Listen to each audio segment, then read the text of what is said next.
Hello everyone! Blizzard has released a new short story called The Doom of Karesh, written by Adam Christopher, illustrated by Cynthia Shepard, and narrated by Ray Porter, aka The Locust Walker. Per usual, I'll link it in the description down below to check out their video or read the PDF for yourself, whatever you might prefer.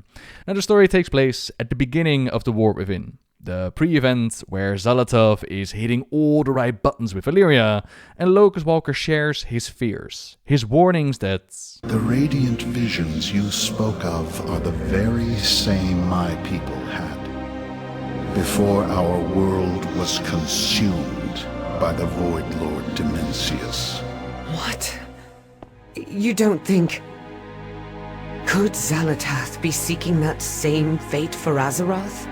I fear that is precisely what she intends. We leave them behind, but Locust Walker and Valyria would spend some time together, talking about his past, while hunting down a Void Revenant within the Logos Rifts. A past whose details are not that fleshed out, because what does Locust Walker mean? Dimensius the All-Devouring devoured his world? His world has or had a world soul like ours? The Radiant Song, the soul calling out, is familiar to him.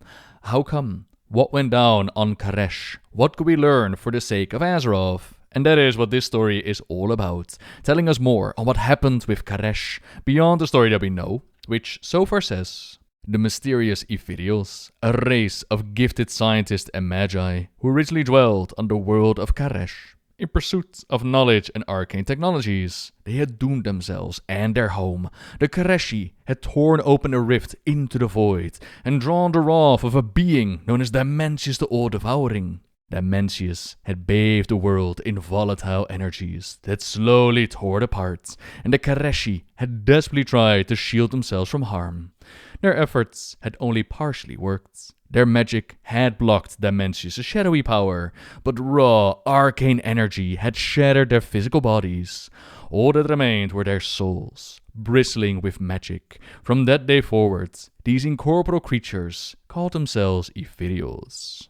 An on-the-ground experience offers quite a different view, and we learn a lot of details about life for the Kareshi before they became beings of energy. The planet of Karesh was a harsh place, a world with two suns in the sky, called Meter and Tzemeter, made of sand and stone and dust. But there was something else, a certain magic, and perhaps aided by that magic, life found a foothold, as it often does.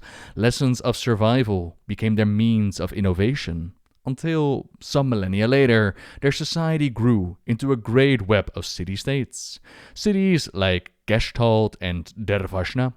They mention the city of Manusa, the one Locust Walker called his home, and Manusa's leader was Kaivessa, a name we've also heard before, one following orders of a mysterious boss, pretending to be an ally of Queen Ansrek, but she ran into us before finishing her mission, so who knows where her allegiance lies these days. Back then, she was one of Locust Walker's closest companions, just like Nari, who, in our time, we would meet as the Nari, the broker hanging out in the maw. Find anything of interest, Walker?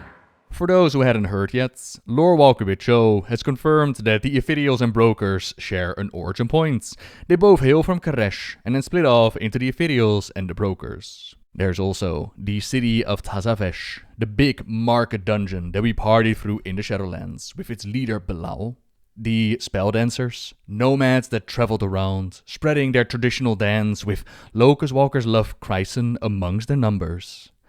Then there's mention of Ethereals and Architects, as well as the testing, but the major faction, the powerhouse of their society, that would be the Council of Oracles, where a Kaivessa might lead Manusa. They held authority in all things, led by Salhadar, at the time their High Priest of the Untamed, his closest confidant being the Soul Scribe. So life on Karesh was harsh, but they learned, carved out a life for themselves, loved intently.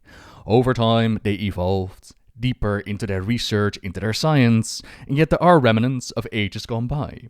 ancient magics and traditions with great mysteries and powers to unlock, like the so-called Rishi ribbons. Held by most of Karesh's leaders, it was symbolic of their ties to the ancient ways, while holding some mysterious power. Imbued with arcane power, they aid in the transmutation of energy. Locust Walker's research and discoveries of the hidden potential within these ribbons, it has had a standing rise amongst the council. But his standing was a bit iffy. As the technomancer that he was, Locust Walker had dedicated his life to studying energy harvest and transference to the benefit of Karesh. And when we say dedicate his life, that is exactly what it means, as the Kareshi, they work with something called oaths. Not just promises you make, but full on, like breaking an oath, it would mean casting aside your life to die alone amongst the sands. This was his purpose. And yet the oath, it was broad enough to have him get into contact with the powers of the void. History tells us that the Kareshi were the ones who tore open the rifts and brought in the wrath of Demensius. This story does not outright mention such a moment. Yet they do mention Locust Walker's solo research into the voids. For years they allowed him to dive deep. He is the one hearing the whispers and able to push them to the side.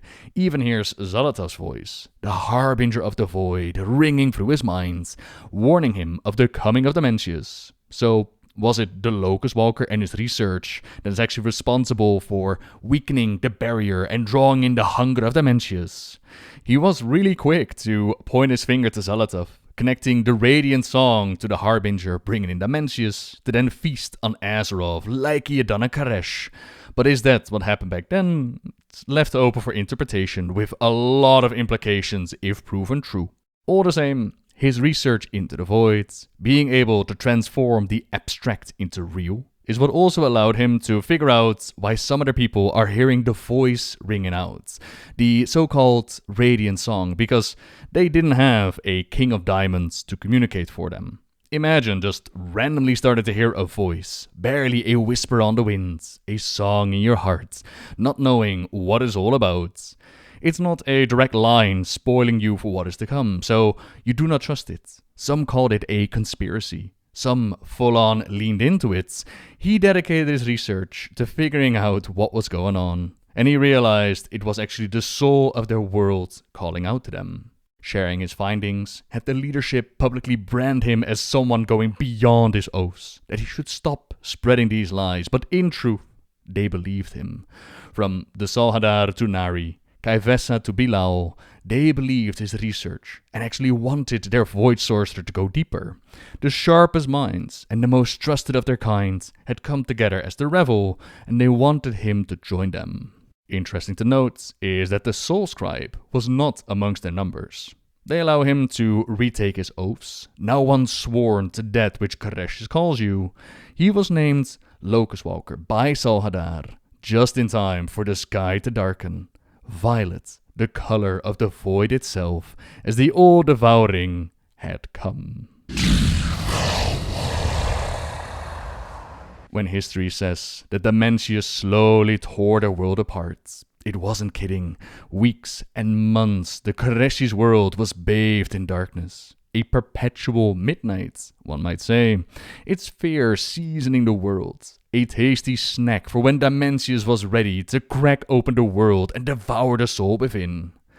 Does make you wonder about the old gods and the corruption of a slumbering world soul, as they tried to do on Azeroth, but who is to say that all the void is aligned to the same plan? Perhaps Dimensius' focus was simply to devour, he does have the name for it, but just imagine having to live with that fear constantly hovering over your head, with voices on the wind, unrest churning amongst those who had seen the radiant visions and knew that action should have been taken long ago.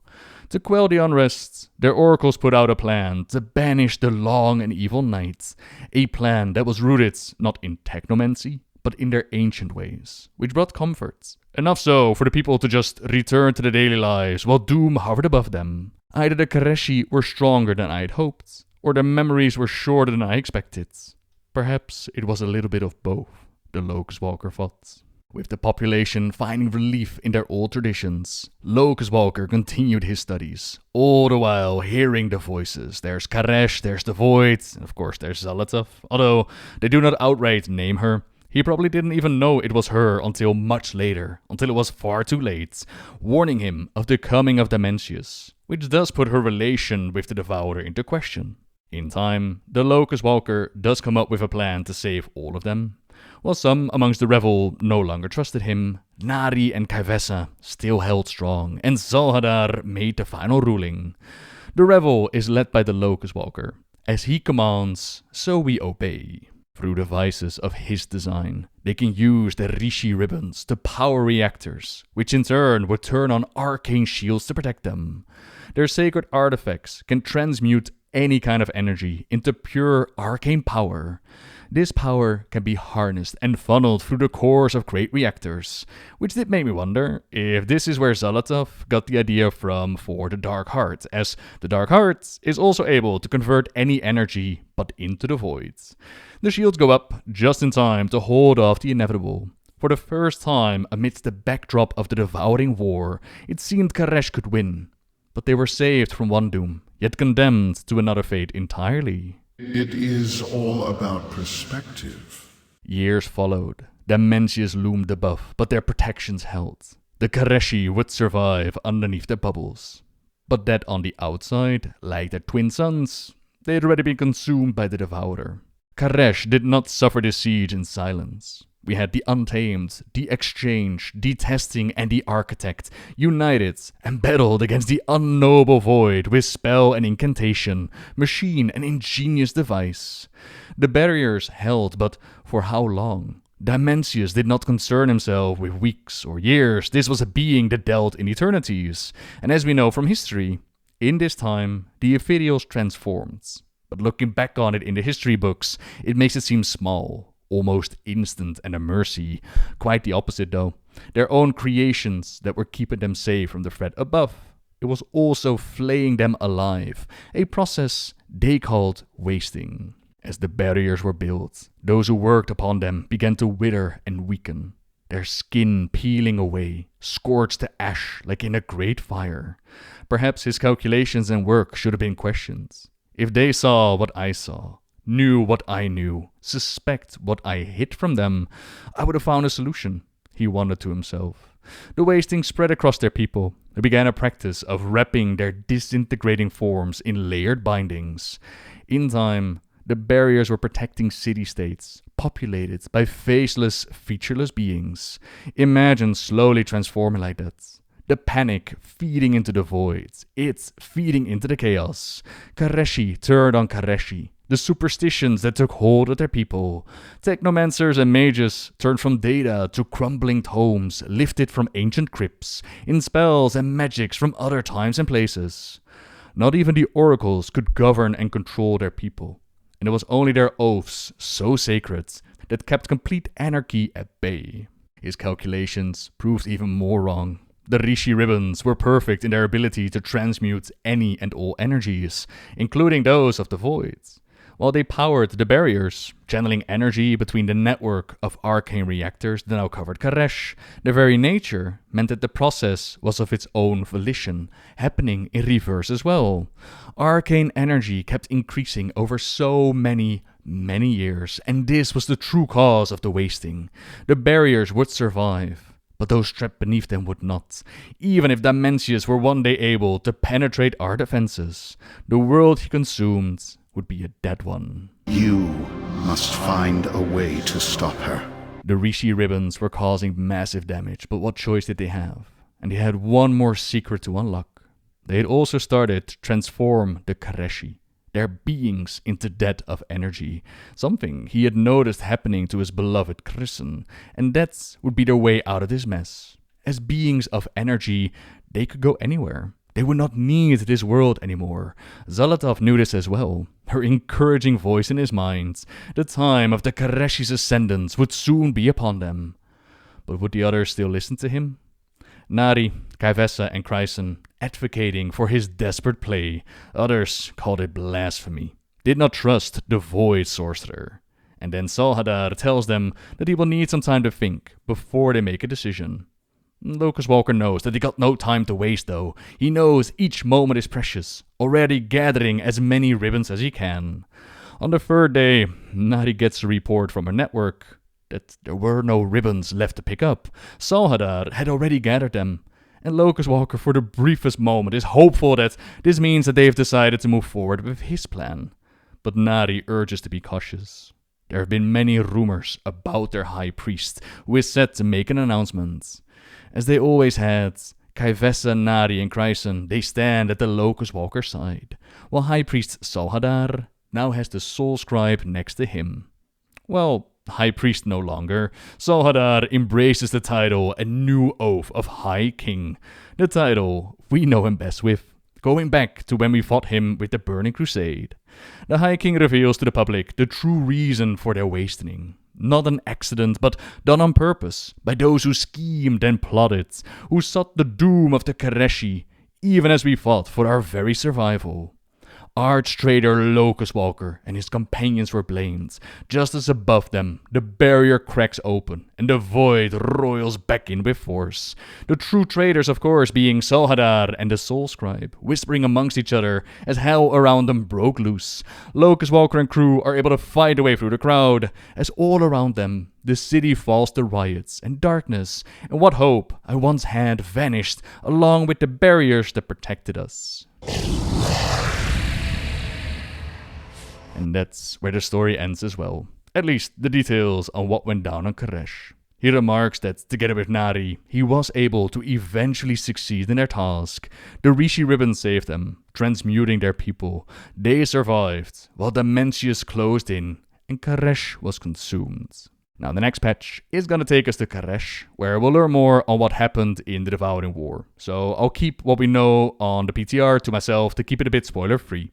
While learning about Karesh is really interesting, to the Locust Walker, the moral of the story, the reason for telling Illyria, it was to make her detach herself from the things that unbalanced her. They've had these discussions before about her loved ones and how could she possibly imagine to walk the darkness with such a bright light next to her. Yet now we find out that the Locust Walker also had a great love.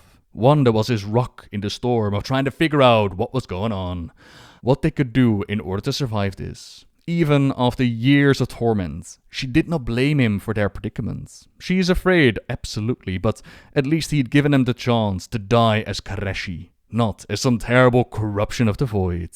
That, my love, is perpetual torment.